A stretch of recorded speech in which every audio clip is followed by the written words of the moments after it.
press the bell icon on the YouTube app and never miss an सभी को जय हिंद दोस्तों, आप सभी का हार्दिक स्वागत है जय हिंद रिएक्शंस पे।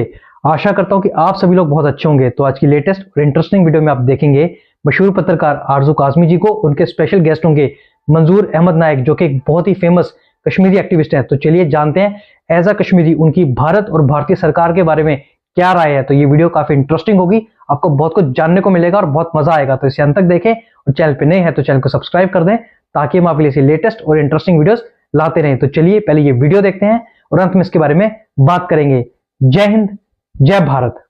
पहले तो आप कहाँ पर मौजूद हैं और वो भी हमें बताइए। और बीजेपी के साथ भी आप जो है वो कुछ ना कुछ आप मेरे ख्याल काम कर रहे हैं। मैंने आपका प्रोफाइल देखा था। और लेकिन आपके ख्याल से बीजेपी की गवर्नमेंट आने के बाद से उससे पहले क्या चेंजेस आपने कश्मीर में महसूस किया?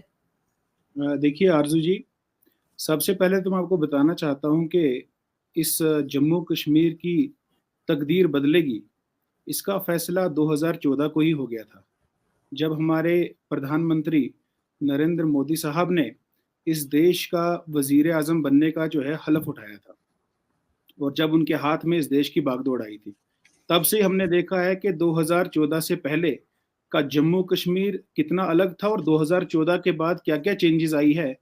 वो मैं कहूँगा कि एक तूफानी चेंजेस जो है जम्मू कश्मीर में हमें देखने को मिली है। ख़ास तौर पे अगर हम बात करेंगे 2019 5 अगस्त 2019 के बाद जम्मू कश्मीर तो पूरी तरह से बदल चुका है। मैं आपके साथ बताना चाहता हूँ, शेयर करना चाहता हूँ, जितने भी आपके व्यूअर्स आज हमें देख रहे हैं, कि जम्मू कश्मीर में इस वक्त जो है हाई क्वालिटी टनल्स बन रहे हैं। जम्मू कश्मीर में इस वक्त जो है रोड्स, हाईवेज, एक्सप्रेसवेज वो बहुत बेहतरीन तरीके से उन पे काम चल रहा है। मैं आपको बताना चाहता हूं कि जम्मू कश्मीर में जो रेल की कनेक्टिविटी है वो बहुत बेहतरीन है। और रिसेंटली मुझे बताते हुए बड़ी खुशी हो रही है कि 40,000 करोड़ का जो प्रोजेक्ट है, जो उधमपुर बारामूला श्रीनगर रेलवे लाइन है, जिससे श्रीनगर को, कश्मीर प्रोविंस को कन्याकुमारी तक जो है वो रेल की कनेक्टिविटी जो है वो मिल चुकी है, वो कंप्लीट हुआ है। इसके अलावा अगर बात करेंगे आप हाइड्रो इलेक्ट्रिसिटी प्रोजेक्ट्स की, तो बेशुमार हाइड्रो इलेक्ट्रिसिटी प्रोजेक्ट्स भी जो है वो बनाए जा रहे हैं। उसके अलावा अगर हम देखेंगे, अगर छोटी छोटी हम बात करें कि हर घर में रनिंग वाटर जो है, टैप हर घर में जो है नल लगाया जाए और उस नल में 24/7 जल रहे, इसको इंश्योर करने के लिए मोदी सरकार ने जो है लगभग 3.5 लाख करोड़ जो है पूरे हिंदुस्तान में खर्च कर रही है, और जिसका एक बहुत ही बड़ा हिस्सा जम्मू कश्मीर में खर्च हो रहा है। यहाँ पे हर घर में जो है नल लगाया जा रहा है, उस नल में जो है जल आ रहा है 24/7। इसके अलावा अगर बात करेंगे हम, तो यहाँ पे एम्स जैसे प्रेस्टिजियस इंस्टीट्यूट्स वो जम्मू कश्मीर में 2 खोले जा रहे हैं। IITs, IIMs वो उन पे काम चल रहा है, यहाँ पे उसकी एस्टेब्लिशमेंट हो रही है, क्लासेस चल रही हैं।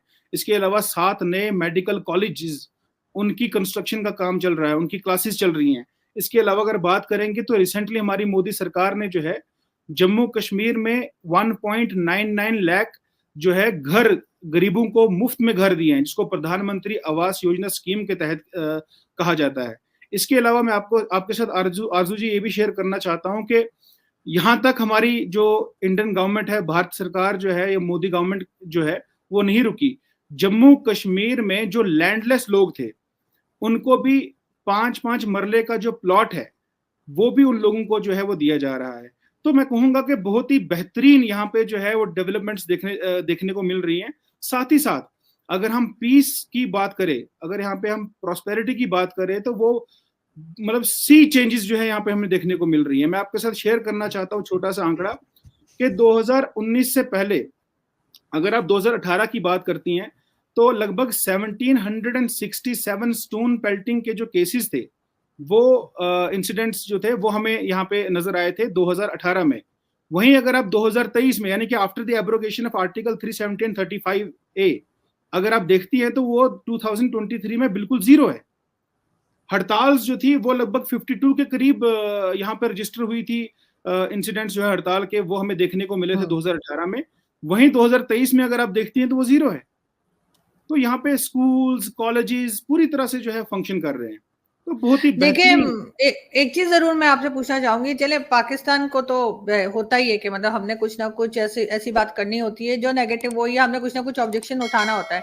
वो तो आप छोड़ देंगे, पाकिस्तान क्या कहता है वो तो अक्सर ही होता रहता है, लेकिन आपके यहाँ के अपने लीडर जो हैं, जो कश्मीरी लीडर्स हैं, वो भी 370 के ऊपर आवाज उठाते रहते हैं, फिर वो कहा जाता है उनको अरेस्ट कर लिया, फिर कहा गया कि जी छोड़ दिया। उनमें कई आप जानते हैं जो बड़े बड़े नाम है आपके यहाँ के, तो आखिर वो इन सब चीजों को देख क्यों नहीं पा रहे, वो अभी तक क्यों नाराज हैं, और वो अभी तक क्यों इस किस्म की बात करते हैं जो कि उनकी अपनी ही गवर्नमेंट है ना वहां पर, उसके खिलाफ जाती है। देखिए आरजू जी, इसके पीछे एक बहुत बड़ी वजह है। ये ऐसे लोग हैं, ये कुछ ऐसे गिने चुने लोग हैं जो सेपरेटिस्ट्स के जो है सिंपैथाइजर थे। ये लोग बेसिकली वो लोग हैं जिन्होंने 1947 के बाद जम्मू कश्मीर को अपने बाप दादाओं की जागीर समझा है, और जम्मू कश्मीर के लोगों को हिंदुस्तान का सिटीजन नहीं बल्कि अपने सब्जेक्ट्स की तरह वो लोग ट्रीट करते थे। ये वो लोग हैं। बेसिकली हुआ ये है कि मोदी गवर्नमेंट ने, इस भारत सरकार ने जब 2014 के बाद और खास तौर पे 2019 के बाद जो कार्रवाई यहाँ पे की है, इससे हुआ ये है कि जो ऐसे सो कॉल्ड खुद को कहने वाले लीडर्स कि हम लोग कश्मीरी लीडर्स हैं या पब्लिक के रिप्रेजेंटेटिव्स हैं, इन लोगों का जो डायनेस्टिक पॉलिटिक्स थी उनके ऊपर जो है प्रहार किया है। इन लोगों ने जम्मू कश्मीर के लोगों को अपने सब्जेक्ट समझ के ये समझ लिया था कि भाई हमारे दादाजी यहाँ के चीफ मिनिस्टर थे, उसके बाद हमारे वालिद साहब चीफ मिनिस्टर रहे, उसके बाद हम चीफ मिनिस्टर रहे, और आने वाले समय में जब तक मैं जवान हूं मैं चलता रहूंगा, उसके बाद मेरे बच्चे चीफ मिनिस्टर बनेंगे। लेकिन यहाँ पे अब ऐसा नहीं होगा। यहाँ पे वही होता है जो मेरिट के बेसिस पे, चाहे वो पॉलिटिक्स हो, चाहे वो जॉब्स हो, चाहे वो कोई प्राइवेट सेक्टर हो, जो शख्स जिस चीज को डिजर्व करेगा उसको वो मिलेगा उसके मेरिट के बेसिस पे। मैं आपके सामने एक और एग्जांपल कोट करना चाहता हूँ। जम्मू कश्मीर में आज की डेट में 30,000 जो है वो इलेक्टेड रिप्रेजेंटेटिव्स हैं। अभी 9 तारीख को यहाँ की पंचायत जो है वो लगभग डिसॉल्व होगी, क्योंकि 5 साल का टाइम जो है पूरा हो गया है। इलेक्टोरल रोल की रिवीजन चल रही है, बहुत ही जल्द जो है नोटिफिकेशन भी आ जाएगा।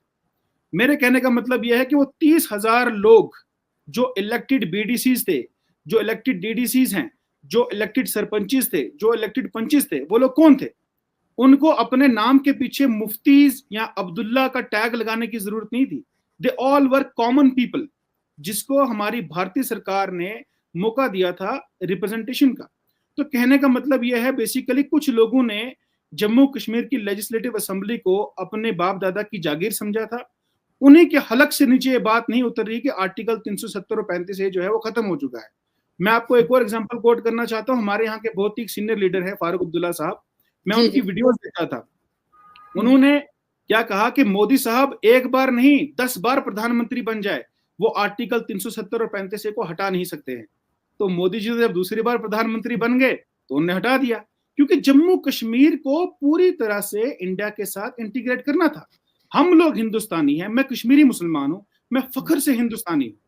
हम लोगों को तो हर तरह की यहाँ पे फ्रीडम है, हम लोगों को तो हर तरह की यहाँ पे जो है अपनी, चाहे freedom of speech and expression देख लो, चाहे आप right to freedom of religion देख लो, हमें तो किसी किस्म की कोई दिक्कत नहीं है। हाँ, यहाँ पे हो ये रहा था कि पहले जितने भी नेशनलिस्ट आइडियोलॉजी वाले सारे लोग यहाँ पे वही थे, लेकिन उन लोगों की आवाज को दबाया जाता था।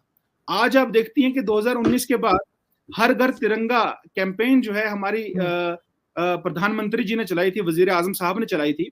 और मैं आपको बताते हुए मुझे बड़ा फख्र महसूस होता है कि कश्मीर के ही 1.5 लाख परिवारों ने अपने अपने घरों पर शान से वो जो तिरंगा है वो फहराया था। तिरंगे की अहमियत हम सब वाकिफ है, आरजू जी आप भी इससे काफी वाकिफ हैं कि जब यूक्रेन में पिछले दिनों हमारे वहां पे जो बच्चे जो है हिंदुस्तानी वो निकल रहे थे सेफली, तो अपने बस के ऊपर तिरंगा झंडा लहरा के तो वो निकल रहे थे आराम से। तो पाकिस्तानी लोगों ने भी जो है अपनी गाड़ियों के ऊपर जो है वो झंडा लगा के और उसका फायदा उठा के वो भी सेफली वहां से निकले। तो तिरंगे की अहमियत, हम कश्मीरी होने के नाते, हिंदुस्तानी होने के नाते, तो हमें फख्र है इस पर।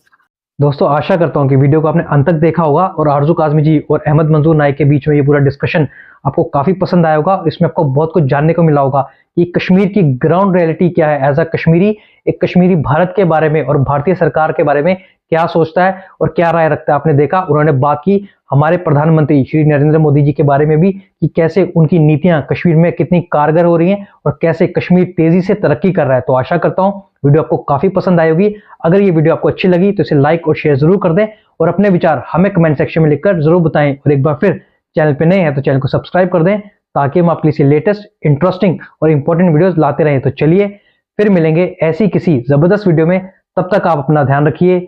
जय हिंद, जय भारत।